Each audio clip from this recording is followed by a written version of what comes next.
Hello दोस्तों, कैसे हो आप सभी। आज मैं आपके लिए कहानी लेकर आई हूँ, अपने हक के लिए खड़ा होना। आज कोमल को देखने के लिए लड़के वाले आने वाले थे, इसलिए उसके मम्मी पापा तैयारी में लगे हुए थे।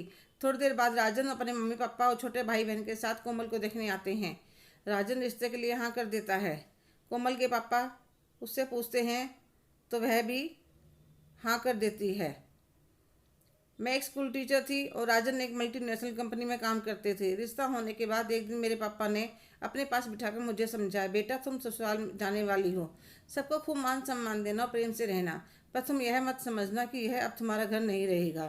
तो मेरे दोनों छोटे भाई कहते हैं, दीदी आपके तो मज़े हैं, अब आपके दो घर हो गए। ऐसे ही हंसी खुशी शादी का दिन आ गया।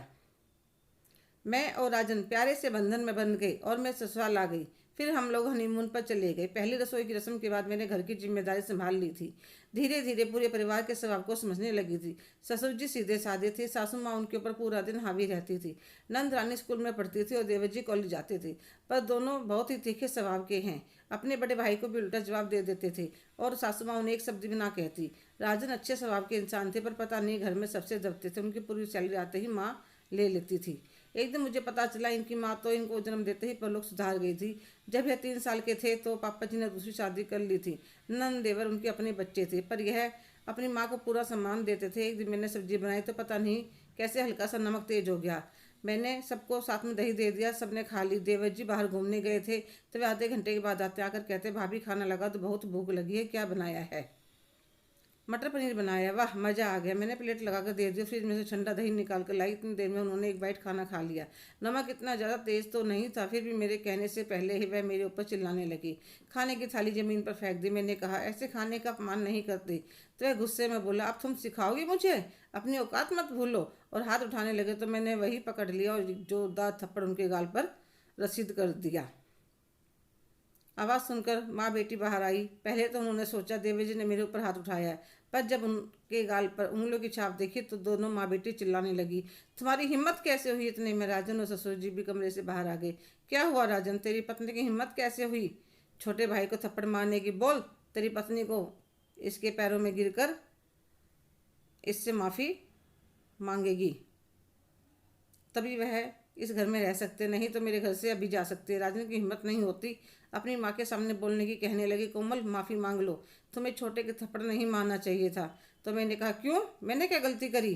पहले इन्होंने हाथ उठाया था। नौकरी करती हूँ, सारी सैलरी मम्मी जी के हाथ में देती हूँ, पूरा दिन घर का काम करती हूँ, पर थप्पड़ नहीं खाऊंगी। तो निकल मेरे घर से बाहर। अभी बुलाती हूँ तेरे माँ बाप को, क्या सिखा कर भेजे है अपनी बेटी को। और कोमल का हाथ पकड़कर बाहर धक्का देने की कोशिश करती हैं तो कोमल कसकर हाथ छुड़ा लेती है। और मैं अकेले ही काफ़ी हूँ, मेरे बाप ने मुझे अपनी लड़ाई खुद खुद लड़ना सिखाया है। घर से बाहर निकाल कर तो देखो, अभी फ़ोन करके घरेलू हिंसा की रिपोर्ट करती हूँ। सारे के सारे अंदर जाओगे। तो सासू माँ डर जाती है। कोमल राजन से कहती है,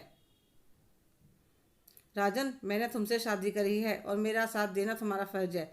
मैं तुमसे नाराज नहीं हूँ, पर अपने लिए घर देख लो। अब हम यहाँ नहीं रहेंगे। पापा जी आप भी हमारे साथ चलना। बहू मैं तो तुम दोनों के साथ नहीं चल सकता, क्योंकि मैं अपनी जिम्मेदारी से नहीं भाग सकता। हाँ, पर तुम दोनों को मेरा आशीर्वाद है। 1 हफ्ते बाद दोनों किराए के मकान में चले जाते हैं।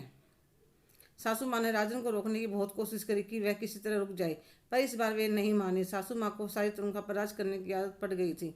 नंद रानी भी भैया भैया कहकर चिपक रही थी।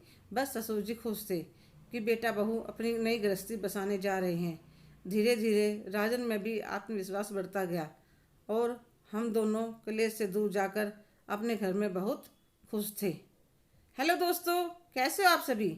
आज की कहानी आपको कैसी लगी, कमेंट करके ज़रूर बताइएगा। अगर आप मेरे चैनल पर नए हैं तो लाइक, शेयर, सब्सक्राइब करना ना भूलें। धन्यवाद।